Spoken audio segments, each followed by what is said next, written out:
voilà trois types de casques. Donc celui-là, là, le héros, donc c'est pas le mien. Moi j'en ai un autre, il est en carbone, mais il n'est pas rangé ici. Donc là, on commence par un casque jet. Donc casque jet, facile, visière qui descend jusqu'en bas, donc c'est pour ça que je l'ai pris, parce que la visière elle protège vraiment jusqu'en bas du froid hein, et des intempéries. Donc ça s'appelle une boucle millimétrique. Alors ça c'est bien parce que ça s'enfile assez facilement et ça se retire, tac, juste en tirant dessus comme ça. Donc les trois là sont des boucles millimétriques. Hein. Hero, la marque Hero, bon c'est des casques bas de gamme. Enfin, moyen de gamme on va dire. Donc là c'est caché parce qu'en fait il faut que ça soit, il faut qu'on ait sur le casque des bandes réfléchissantes. Donc il y en a une devant, il y en a une autre derrière et il y en a sur les côtés, voilà, de chaque côté. Voilà. Donc ça sur tous mes casques. Donc celui-là il en a pas devant, mais par contre il en a sur les côtés et il en a une derrière. Voilà. Donc alors là on a un casque jet, 10 casques jet. Là on a un casque, bon bah facile, intégral, d'accord. Et là on a ce qu'on appelle un casque modular. Donc modular parce que la partie du haut est modulaire. Donc on lève, on descend, on remonte comme on veut.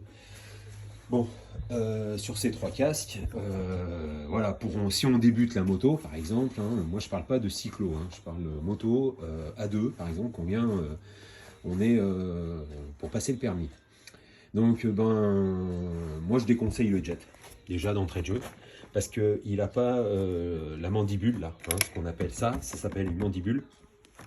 Et ça la mandibule, même sur le héros là, sur le modular, il l'a.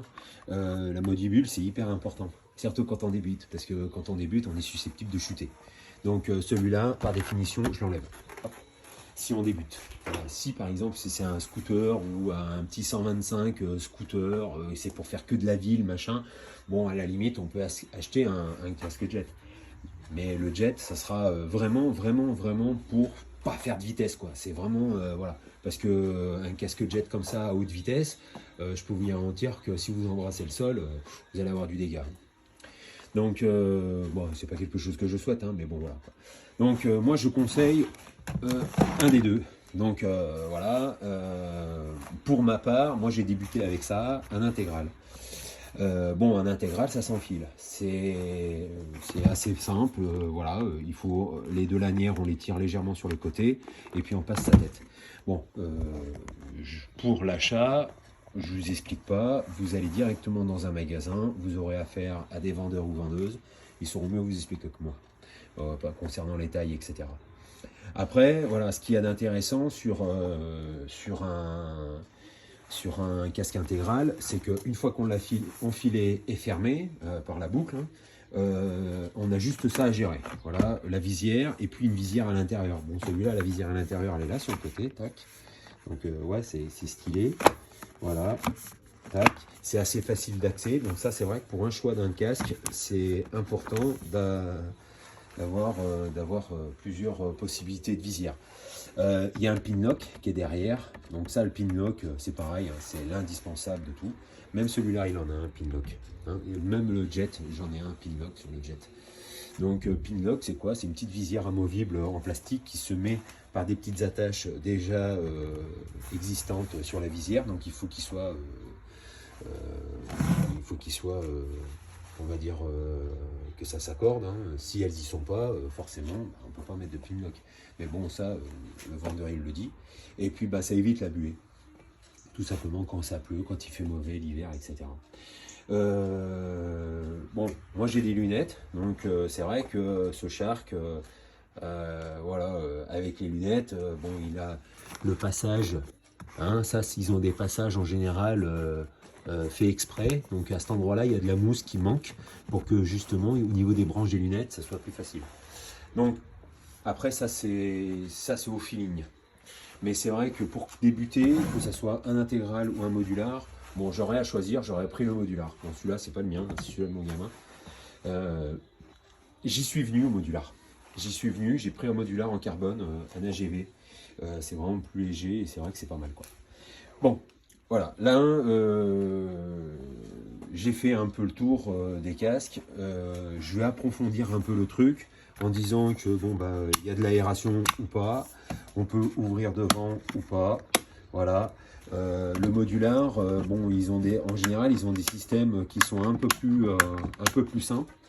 Parce que bon, il y a déjà tout un système de fonctionnement qui est déjà assez onéreux. Donc à part mettre un casque à 1000 euros, sinon, là, sur celui-là, sur le Shark, on est tout de suite à 400 euros, quoi, hein. Donc ça va très vite. Ça, le cache-nez, moi je dis que c'est important, parce que quand on roule un peu, c'est vrai que c'est plus agréable, au lieu d'avoir le vent dans le nez, là. Donc moi, l'aération devant, ça c'est vrai que quand on fait de la moto, surtout quand on apprend, on parle, donc c'est toujours intéressant d'avoir de l'aération. Surtout l'été. Et puis ben, celui-là, il a un petit défaut. Ah, je m'en suis rendu compte bien après. C'est que visuellement, à sa forme, on voit qu'il a des coupes là. Donc ça, c'est ce qui me l'a fait l'acheter, parce qu'il avait des coupes franches, plaques, carrées, etc. Donc ça faisait stylé et tout. Par contre, le défaut, c'est que ces coupes-là, avec sa forme, son aérodynamisme, fait que bon, bah, quand on arrive à 90 ou 100 km/h, ça siffle. Ça siffle énormément là. Donc moi je préconise pour un achat futur, vraiment si on veut faire un petit peu de vitesse, des casques beaucoup plus arrondis, moins AGV, même si c'est un modular, il est très arrondi, il a une forme très aérodynamique, et c'est vrai que c'est beaucoup plus agréable, hein. Ça siffle beaucoup moins. Donc les mousses, maintenant, c'est vrai qu'elles sont détachables, lavables, etc. Moi personnellement je ne le fais pas. Mes entretiens, bon bah là celui-là il est un peu dégueu, mais mes entretiens, si je les fais avec un petit produit Motul qui est fait exprès, hein, en plus c'est désodorisant, tout ça c'est assez sympa. Alors il y a une mousse aussi qui existe, j'ai un produit mousse pour mettre sur un mousse de mon casque pour pas que ça sente, parce que c'est vrai que l'été, des fois ça sent un peu la transpi, on transpire un peu. Donc voilà. Donc là j'ai fait un peu le tour sur les casques. Maintenant je vais passer aux gants. Donc voilà, là j'ai mis plusieurs gants. Donc là c'est des gants en cuir. Donc ça c'est des gants mi-saison, hein. Ils sont vendus pour des mi-saisons. Bon, je dirais plutôt que c'est des gants plutôt été. Donc ceux-là ils ont une attache par clips. Donc le petit CE qui est important. Et le pictogramme c'est ça. Voilà, donc ça c'est obligatoire. CE et pictogramme, obligatoire. Donc ça c'est des gants hiver. Pareil, c'est des Furigan. Bon, bah, c'est vrai que donc, le petit pictogramme il est là, le petit CE il est là. Donc les gants hiver, surtout les Furigan. Alors ça c'est vraiment une super marque. C'est un peu cher, mais c'est super. C'est vraiment des super gants. Ils sont très doux, ils sont très moelleux. Il y a un intérieur qui est hyper agréable. On a une sensation qui est vraiment géniale.